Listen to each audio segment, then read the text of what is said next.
Part 1. You will hear a conversation between Rachel and Caesar. They are discussing a field trip for the following week. First, you will have some time to read questions 1 to 10.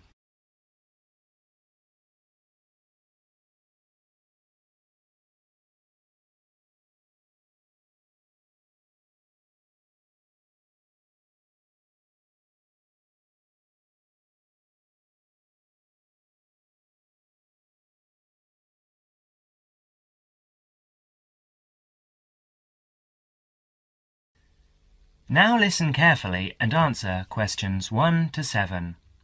Hi, Caesar. How are you? Good, thanks, Rachel. I'm fine. I was going to ring you tonight, so it's a good thing I've run into you. I wanted to remind you about the field trip, the 2-day field trip next week. What field trip? The geography field trip to the Warragamba Dam and the water treatment plant. It's a compulsory part of the first year environmental science course. Didn't you know about it? No, I must have missed that piece of information. This is news to me. But give me the details, please. Sure. Well, we have to meet outside the library next Monday at 7 in the morning, or you can meet us at 7:45 at the bus station in time to catch the coach, which departs at 8 o'clock. Oh, all right. And how long does it take to get to this place? Well, once we're on the coach, it will take about 2 hours. No, actually more like 2.5 hours at that time of day. And it could take as long as 3 hours to come back the next day because of the evening traffic. And what's the purpose of the trip? Didn't you get the course outline? You don't seem to know anything about this course. Well, remember, I only started at the university a month ago, so I joined the course 2 weeks late, and I've been trying to catch up ever since. Oh, of course. Well, we spend the first day visiting the dam. I believe we actually go inside the wall of the dam, which is really quite interesting, to see the dam functioning, how much they regulate the water supply each day, depending on how much water is needed downstream in Sydney. Oh, okay. And, so if this is a 2-day trip, where are we staying? Not camping by the dam, I hope? No, not camping. They do actually have some overnight cabins near the dam for visiting groups, but we're spending the night in a youth hostel in a town nearby. That's all been arranged by the university. And what about meals? Should we take our own food along? No, you won't need to do that. The hostel provides 2 meals, breakfast and an evening meal, and we can find a cheap place to buy lunch. Great. So, is this the only dam that supplies water for Sydney? There are a couple of others too, but this is the main one. Well, with a population of over 4.5 million people, I suppose we do use thousands of litres each day. Absolutely. In fact, according to my notes here, they pump the water through something like 20,000 kilometres of pipes and canals and store the water in 262 service reservoirs. And each day we use enough water to fill 600 Olympic swimming pools. Now, you will have another chance to look at questions 8 to 10.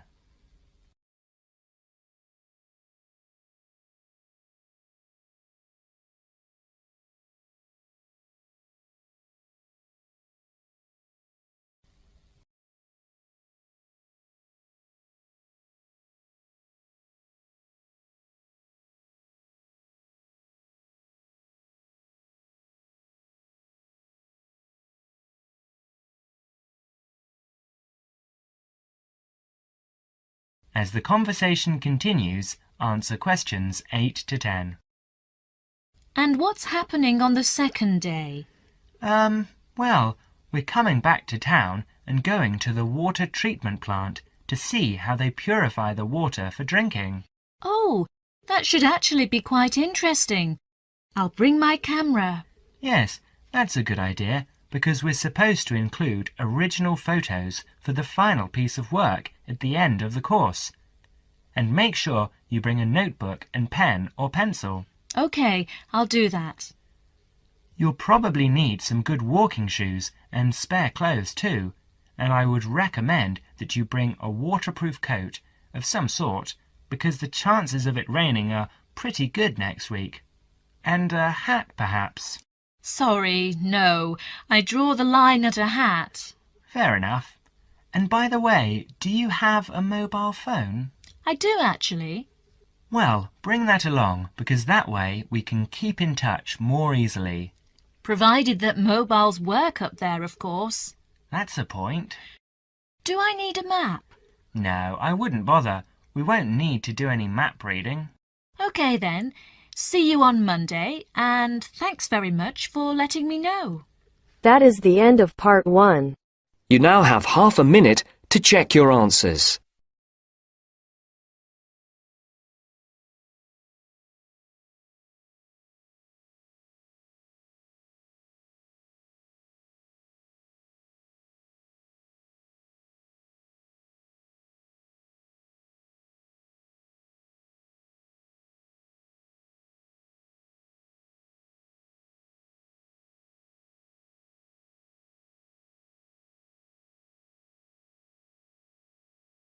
Now turns to part 2. Part 2. You will hear an extract from a radio program called Consumer's Choice, which gives advice to consumers on how to make complaints. First, you will have some time to look at questions 11 to 20.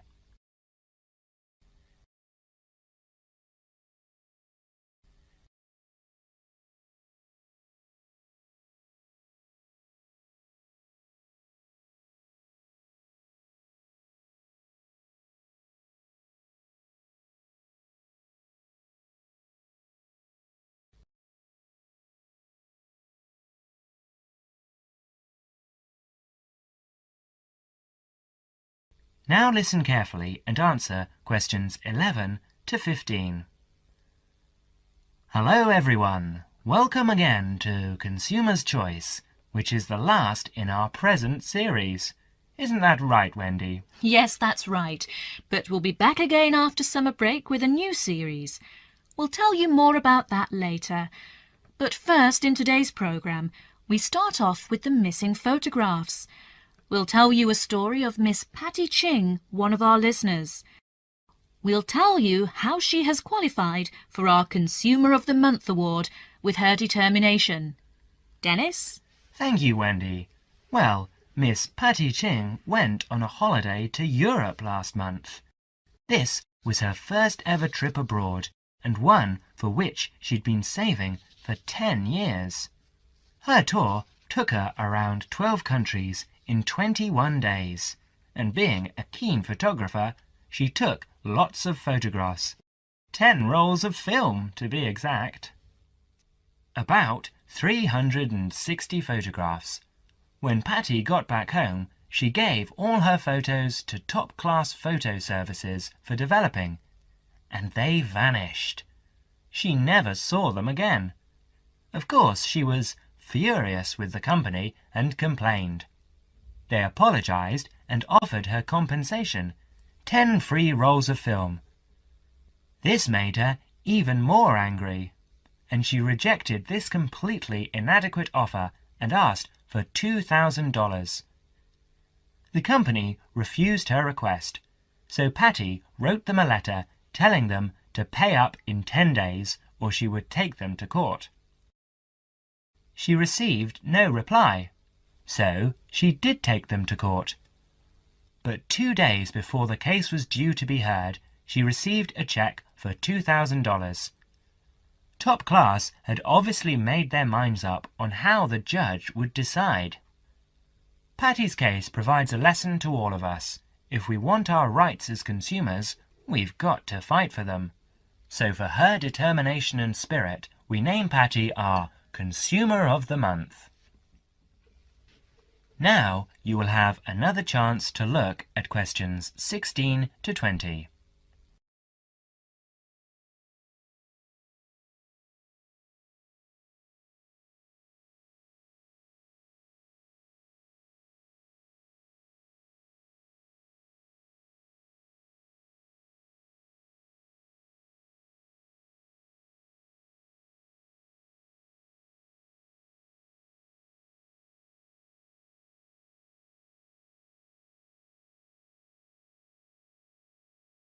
As the conversation continues, answer questions 16 to 20.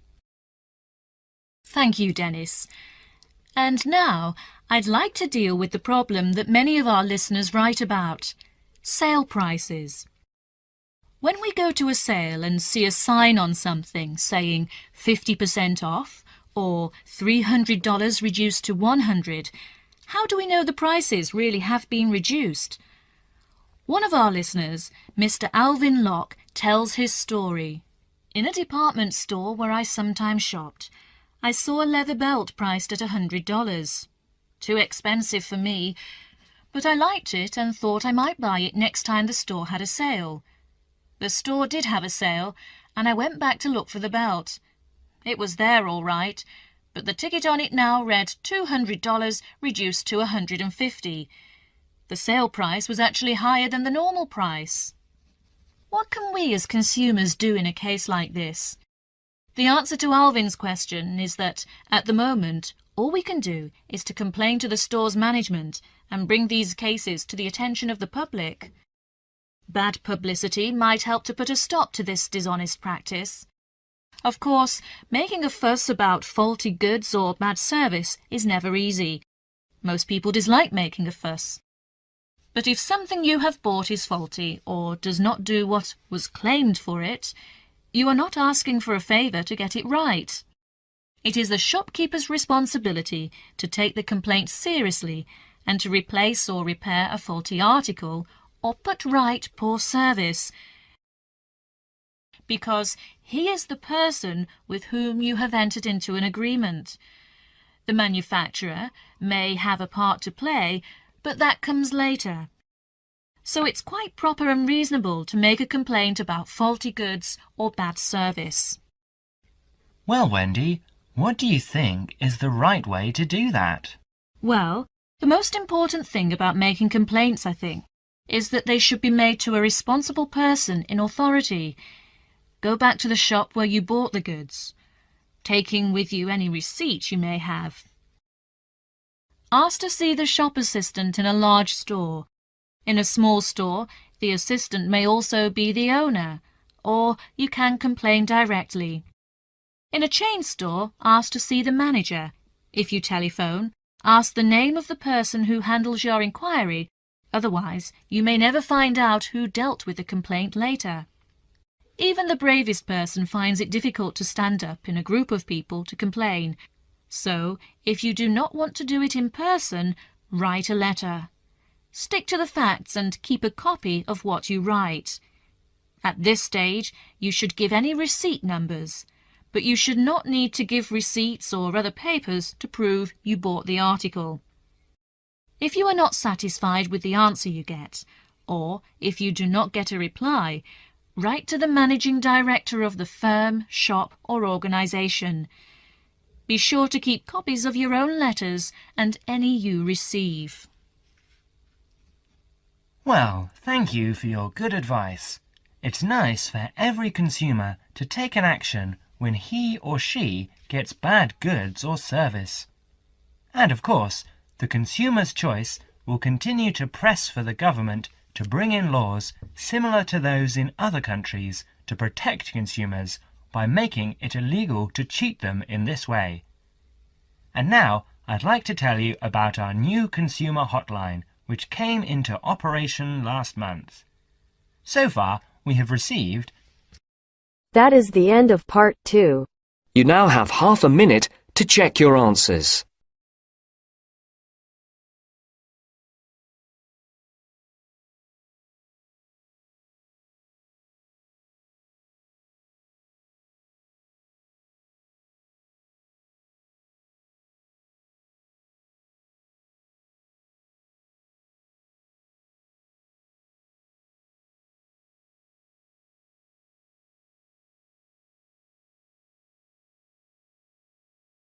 Now turns to part 3.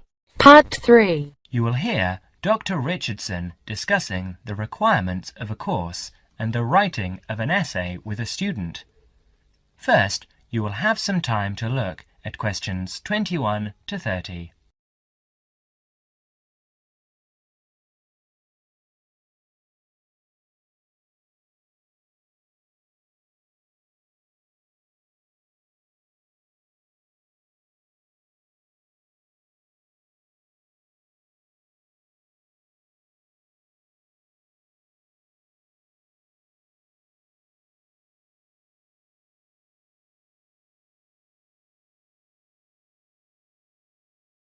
Now listen carefully and answer questions 21 to 28.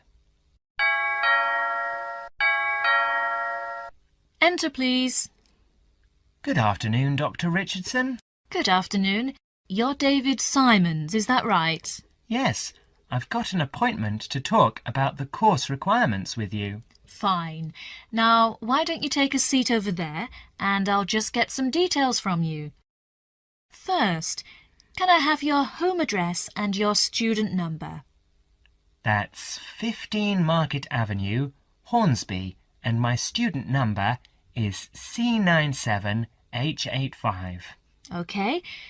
Now, I see here that you've already completed 18 credit points, but that you haven't done the Screen Studies course, which is normally a prerequisite for this course. Why is that, David? Oh, the course coordinator gave me an exemption because I've worked for a couple of years in the movie and television business, and they considered my practical experience fulfilled the same requirements. Fine. Shall we go over the course requirements first, and then you can bring up any queries or problems you might have? It might be most useful to start with a few dates. The final examination will be in the last week of June. That's the week of the 23rd. But the final date hasn't been set. It should be the 25th or the 20th, but you don't have to worry about that yet. Before that, as you can see in your study guide, there are 3 essay assignments and some set exercises. I'll deal with these first. These set exercises are concerned with defining concepts and key terms.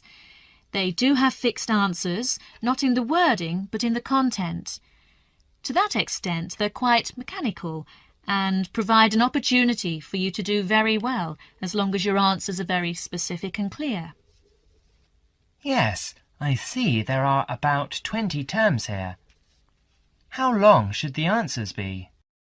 You shouldn't exceed 250 words for each term. Right, that looks easy enough. And the third assignment seems fairly straightforward too. Just a journalistic type review of a recent development in television. It's not so different from what I've done in my work.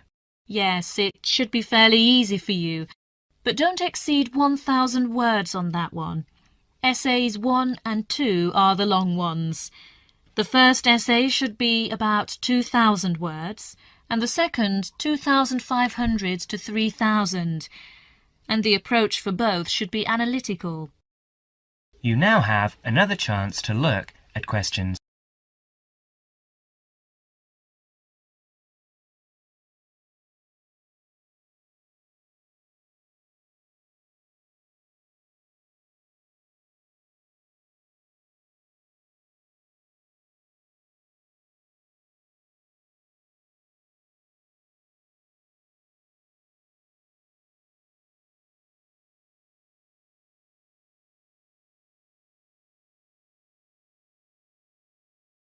In the first one, your focus should be on TV and the audience, and you should primarily consider the theoretical issues, particularly in relation to trying to understand audience studies.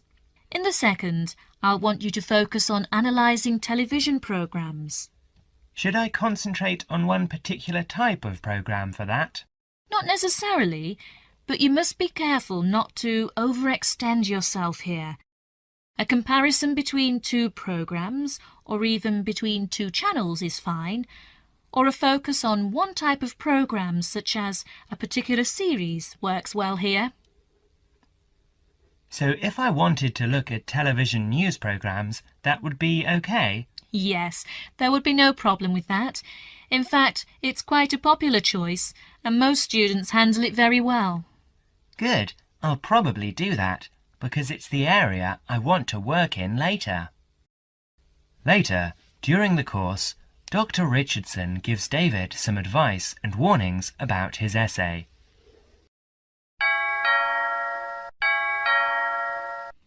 Come in and sit down, David. You wanted to talk to me about your second essay, is that right? Yes, Dr. Richardson. I just want your comments on what I'm planning to do. I'm doing the essay on the differences between TV news programs at different hours of the day. How many time slots are you planning to consider? Well, I think I'd look at all of them. That'd be 5 slots: the breakfast news, the mid-morning news, and the midday news. That's 3. Then there's the 6 o'clock news, then the 10 o'clock and midnight programmes. So that's 6, not 5. That's rather a lot. And you'd have a lot of different audiences to consider.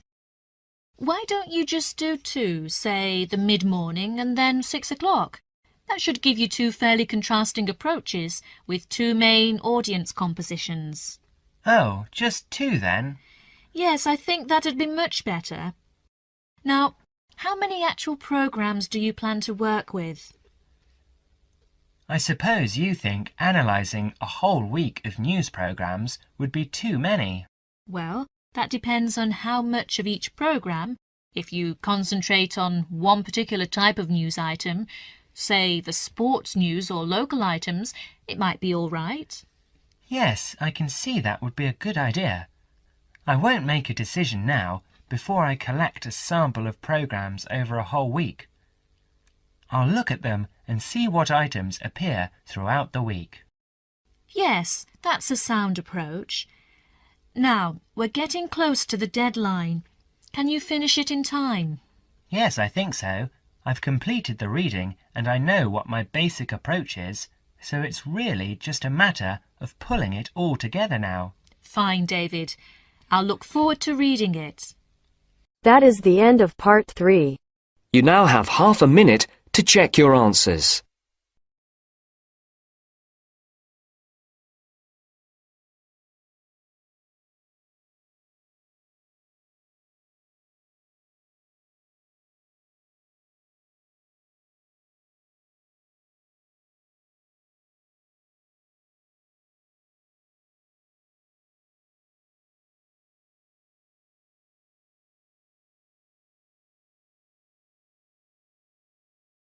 Now turns to part 4. Part 4. You will hear an extract from a student's presentation about computer viruses. First, you will have some time to look at questions 31 to 40.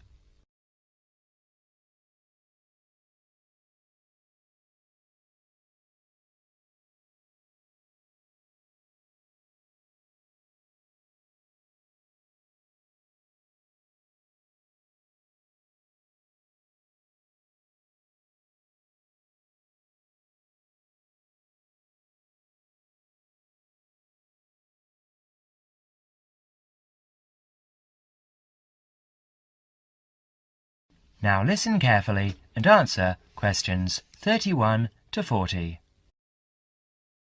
Well, good afternoon. Last week, we were looking at the positive effects that computers have had on our society. This week, we'll talk about one of the negatives, computer viruses. In today's session, John Upton will be sharing some of the findings of his research project. So, over to you, John. Thanks. Mr. Yardley asked me to talk to you about the project I did from last term. Actually, it's really very rewarding to do this research project about computer viruses. Okay, so what is a computer virus? Well, it is a software program that has been designed, tested and released by a human programmer with the single intention of corrupting and destroying useful programs. Put in simple terms, it's a way of causing lots of trouble for ordinary people just to be a nuisance. It's known as a virus because, although it's not a biological organism, it functions in a similar way, in that it seeks out a host, that is, a body in which to live and multiply, your computer, with the end result of destroying that host. Let's go back 50 years. In 1949, in the early days of computer technology, John van Neumann presented the first model of a computer virus program in his paper, Theory and Organization of Complicated Automata. Soon after this paper was published, we find reference to a game known as Core Wars. Core Wars was initially created for intellectual entertainment by 3 Americans working on large mainframe computers. Remember, in those days computers were the size of a couple of rooms. By the 1980s, for the small sum of $2 postage, anyone could get details on how to play Core Wars, and very soon after, we see the emergence of a new pastime, one where people spent time creating programs that could escape the game and destroy other programs. In this way, the first computer viruses were born. Like their biological counterparts, computer viruses are picked up through casual habits. Virus programs are often intentionally placed within useful programs in the public domain, or they're included in software which is not official. That is software you might have acquired on the black market, which, of course, you don't do. It seems quite hard to believe that anyone would go to this level of deceit to intentionally corrupt the data of others, but the rise in the number of computer software infections and the amount of lost data that we are seeing these days is proof that these virus programmers are going to extremes to do just that. They are going out of their way to create programs that hide inside legitimate software applications and cause all sorts of errors that the average end user will then mistake for hardware failure. In other words, they will think that the problem lies with their own computer. So, what can we do to combat these people? Well, the first thing is to realize that virus programmers succeed because people are not always careful about where they get their programs from. So, number 1, be very careful. And I don't just mean that you should be careful about the source of your software. You also need to take care with emails and avoid any messages which are suspicious looking. For instance, a message that says, "I love you," or "Win $50. So, the second golden rule is avoid trouble. Now, there are other things we can do to protect ourselves. We can try to find out exactly how the viruses work, how they accomplish their aims. In other words, we need to understand them. And, of course, there is a good selection of antivirus software available on the market now, as well as on the internet, to combat the virus plague. So another way of protecting ourselves and our computers is to be well prepared. And, before I leave you, let me just say that if you ever run into one of those virus guys, tell them what you think of them. That is the end of part 4. You now have half a minute to check your answers.